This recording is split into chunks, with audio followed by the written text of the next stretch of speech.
Hi hello ನಮಸ್ಕಾರ ಚಾನಲ್ಗೆ ಸ್ವಾಗತ. ಇವತ್ತಿನ ವಿಚಾರ ಕುಂಡಲಿನಿ ಶಕ್ತಿ ಜಾಗೃತಿಯಲ್ಲಿ ಕೆಲವರಿಗೆ ನೆಗೆಟಿವ್ ಎಕ್ಸ್ಪೀರಿಯನ್ಸ್ ಬರುತ್ತೆ. ಸೇಫ್ ಆಗಿ ಕುಂಡಲಿನಿ ಜರ್ನಿಯಲ್ಲಿ ಸಾಗೋದು ಹೇಗೆ, ಒತ್ತಾಯ ಪೂರ್ವಕ ಆ ಶಕ್ತಿಯನ್ನ ಮೇಲೆ ಎಬ್ಬಿಸೋದ್ರಿಂದ ಏನೇನು ದುಷ್ಪರಿಣಾಮ ಉಂಟಾಗುತ್ತೆ, ಕುಂಡಲಿನಿ ಶಕ್ತಿ ಜಾಗೃತಿ ಅಪಾಯಕರವೇ, ಇದೆಲ್ಲವನ್ನ ವಿವರವಾಗಿ ತಿಳಿಯೋಣ. ವಿಡಿಯೋ ಕೊನೆ ತನಕ ನೋಡಿ. ಕುಂಡಲಿನಿ ಶಕ್ತಿ ಅವೇಕನಿಂಗ್ ಬಗ್ಗೆ ಭಯ ಬೇಕಾ, ಅಥವಾ ನಮ್ಮ ಒಳಗಿನ ಅತ್ಯಂತ ಮಹತ್ವದ ಶಕ್ತಿನ ಇದು ಅನ್ನುವ ಪ್ರಶ್ನೆಗೆ, ಒಂದು ನದಿ ನೀರು ಹೇಗೆ ಹರಿಯುವುದೋ ಅದನ್ನ ನೀವು ಹೇಗೆ ಬಳಸ್ತೀರೋ ಅದೇ ಮುಖ್ಯ ಆಗುತ್ತೆ. ನಿಯಂತ್ರಣ ಇಲ್ಲದೆ ಹೋದಲ್ಲಿ ನಾಶ, ಸರಿಯಾದ ಮಾರ್ಗದಲ್ಲಿ ಹೋದಾಗ ಜೀವದಾಯಕ. ಕುಂಡಲಿನಿ ಶಕ್ತಿ ಕೂಡ ಹೀಗೇನೆ. ಸಮಸ್ಯೆ ಶಕ್ತಿಯಲ್ಲ, ವಿಧಾನದಲ್ಲಿ. ಅಂದ್ರೆ ಸಮಸ್ಯೆ ಇರುವುದು ಶಕ್ತಿಯಲ್ಲಿ ಅಲ್ಲ, ನಾವು ಅನುಸರಿಸುವ ವಿಧಾನದಲ್ಲಿ ಅಂತ ಅರ್ಥ. ಇತ್ತೀಚೆಗೆ ಹಲವರು ಮಾಡೋ ತಪ್ಪು ಅಂದ್ರೆ ಫಾಸ್ಟ್ ಆಗಿ ಅವೇಕನಿಂಗ್ ಬೇಕು ಅನ್ನುವ ಆಸೆ. ಯಾವುದೋ ವಿಡಿಯೋ ನೋಡಿ ಪೂರ್ತಿ ವಿಚಾರ ತಿಳಿಯದೆ ಫಾಲೋ ಮಾಡೋದು. ಇನ್ನೊಂದು ಸಾಮಾನ್ಯ ಪ್ರಾಣಾಯಾಮ ಅಲ್ಲ, ಉಸಿರಾಟವನ್ನ ಜೋರಾಗಿ, ವೇಗವಾಗಿ, ಬಲವಂತವಾಗಿ ನಿಯಂತ್ರಿಸುವ ವಿಧಾನ, ಅತಿಯಾಗಿ ಮಾಡುವ ವಿಧಾನ. ಇದು ಹೇಗೆ ಮಾಡ್ತಾರೆ ಅಂದ್ರೆ, ತುಂಬಾ ವೇಗವಾಗಿ ಉಸಿರಾಡೋದು, ಬಲವಂತವಾಗಿ ಒಳಗೆ ಹೊರಗೆ ಉಸಿರೆಳೆಯೋದು. ಅಂದ್ರೆ ಪ್ರಾಣಾಯಾಮದಲ್ಲಿ ಬರುವಂತಹ ಉಸಿರಾಟದ ವಿಧಿ ಇದೆಯಲ್ಲ, ಕುಂಭಕ ರೇಚಕ, ಅದನ್ನ ಸ್ವಲ್ಪ ಫಾಸ್ಟ್ ಆಗಿ ಮಾಡುವಂಥದ್ದು. ಜಾಸ್ತಿ ಸಮಯ ಹಿಡಿದಿಟ್ಕೊಳ್ಳೋದು ಕುಂಭಕ. ನಿರಂತರವಾಗಿ ಜೋರಾಗಿ ಪ್ರಾಣಾಯಾಮ ಮಾಡೋದು. ಅತಿಯಾಗಿ ಕಪಾಲಭಾತಿ, ಭಸ್ತ್ರಿಕಾ ಮಾಡಿದ್ರೆ ಅದು ಒತ್ತಾಯಪೂರ್ವಕ ಕ್ರಿಯೆ ಆಗುತ್ತೆ. ಇದು ಒಂದೇ ಅಲ್ಲ, ಒತ್ತಾಯಪೂರ್ವಕ ಬೇರೆ ಬೇರೆ ತಂತ್ರದಲ್ಲಿ ಬೇರೆ ಬೇರೆ ಹೇಳಿದ್ದಾರೆ. ನಾನಿಲ್ಲಿ ಪ್ರಾಣಾಯಾಮದ ಬಗ್ಗೆ ಹೇಳ್ತಾ ಇದ್ದೀನಿ. ಈಗ ಯಾಕೆ ಇದು ಸಮಸ್ಯೆ ಕೊಡುತ್ತೆ ಅಂತ ನೋಡಿದ್ರೆ, ನಮ್ಮ ದೇಹ ಮತ್ತು ಮನಸ್ಸು ಒಂದು ಬ್ಯಾಲೆನ್ಸ್ ಅಲ್ಲಿ ಇರುತ್ತೆ. ಆದ್ರೆ ಜಾಸ್ತಿ ಬ್ರೆತ್ ವರ್ಕ್ ಮಾಡಿದಾಗ ನರ್ವಸ್ ಸಿಸ್ಟಮ್ ಓವರ್ಲೋಡ್ ಆಗಬಹುದು. ಮೆದುಳಿಗೆ ಶೀಘ್ರವಾಗಿ ಆಕ್ಸಿಜನ್ ಚೇಂಜ್ ಆದಾಗ ಒಂಥರ ಡಿಸಿನೆಸ್ಸು, ಅಂದ್ರೆ ಒಂಥರ ತಲೆ ಸುತ್ತಿದ ಅನುಭವ, ಕನ್ಫ್ಯೂಷನ್ ಹೆಚ್ಚಾಗಬಹುದು. ಈ ಪ್ರಕ್ರಿಯೆಯಿಂದ ದೇಹದಲ್ಲಿ ಅತಿಯಾದ ಬಿಸಿ ಬರುತ್ತೆ. ತಲೆ ಬಿಸಿ ಆಗುವ ಅನುಭವ ಬರ್ಬೋದು, ಕಣ್ಣು ಉರಿಯುವುದು, ಪಿತ್ತ ಹೆಚ್ಚಾಗೋದು ಆಗಬಹುದು.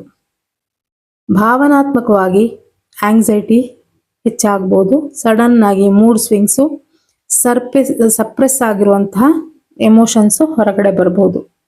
ಇದೆಲ್ಲ ಆಗೋದ್ರಿಂದ ಮತ್ತೆ ನಿದ್ರೆ ಕೂಡ ಬರದೇ ಇರಬಹುದು. ಮೈಂಡ್ ಓವರ್ ಆಕ್ಟಿವ್ ಆಗಬಹುದು. ಇನ್ನು ಸ್ಪಿರಿಚುವಲ್ ಆಂಗಲ್ನಲ್ಲಿ ನೋಡಿದ್ರೆ, ಕುಂಡಲಿನಿ ಶಕ್ತಿ ನಿಧಾನವಾಗಿ ಮೇಲೆ ಏರಬೇಕು. ಅಗ್ರೆಸಿವ್ ಬ್ರೆತ್ ವರ್ಕ್ ಶಕ್ತಿಯನ್ನ ಬಲವಂತವಾಗಿ ಪುಷ್ ಮಾಡುತ್ತೆ. ದೇಹ ಮನಸ್ಸು ರೆಡಿ ಇಲ್ಲದಿದ್ರೆ ಇಂಬ್ಯಾಲೆನ್ಸ್ ಆಗಬಹುದು.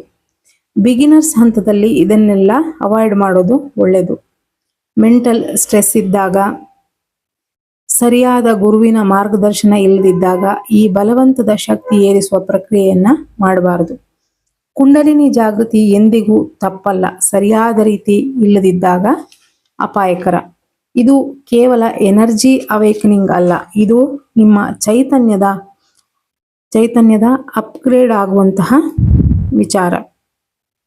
ನೀವು ಲೋಕವನ್ನ ನೋಡುವ ರೀತಿ ಬದಲಾಗುತ್ತೆ, ಪ್ರತಿಕ್ರಿಯೆಗಳು ಶಾಂತವಾಗುತ್ತೆ, ಒಳಗಿನ ಕ್ಲಾರಿಟಿ ಹೆಚ್ಚಾಗುತ್ತೆ. ಇದು ಪವರ್ ಅಲ್ಲ, ಇದು ಟ್ರಾನ್ಸ್ಫಾರ್ಮೇಶನ್. ಪರಂಪರೆಯಲ್ಲಿ ಕುಂಡಲಿನಿ ಶಕ್ತಿ ಅಂದ್ರೆ 3.5 ಸುತ್ತು ಸುರುಳಿ ಸುತ್ತಿ ಮಲಗಿದ ಸರ್ಪ ಮೂಲಾಧಾರದಲ್ಲಿ ಇದೆ ಅಂತ ಹೇಳುವಂತ ವಿಚಾರ ನೀವೆಲ್ಲ ಕೇಳಿರ್ಬಹುದು. ಅಂದ್ರೆ ತಮಸ್ ಅಜ್ಞಾನ, ರಜಸ್ ಚಲನೆ, ಸತ್ವ ಶುದ್ಧತೆ. ಅಂದ್ರೆ ನೀವು ಈ 3 ಗುಣಗಳನ್ನು ಅಥವಾ ಈ ಸ್ಥಿತಿಯನ್ನ ಮೀರಿ ದೈವಿಕ ಸ್ಥಿತಿಗೆ ತಲುಪುವ ಈ ಜರ್ನಿಯೇ ಕುಂಡಲಿನಿ ಜರ್ನಿ. ಅತ್ಯಂತ ಸುರಕ್ಷಿತ ಮಾರ್ಗ ಅಂದ್ರೆ ಸೌಮ್ಯತೆ ಮತ್ತು ಭಕ್ತಿ ಮತ್ತು ಸಮರ್ಪಣೆ, ಮಂತ್ರ ಜಪ, ಧ್ಯಾನ, ಭಕ್ತಿ, ಹೀಗೆ ನಿಯಮಿತ ಸಾಧನೆ. ಇದರಿಂದ ಸ್ವಾಭಾವಿಕವಾಗಿ ಕುಂಡಲಿನಿ ಶಕ್ತಿ ಜಾಗೃತಿಯಾಗುವ ಸಾಧ್ಯತೆ ಇದೆ. ಇಲ್ಲಿ ಯಾವುದೇ ಪುಷ್ ಮಾಡುವ ಕಾರ್ಯ ಇರೋದಿಲ್ಲ.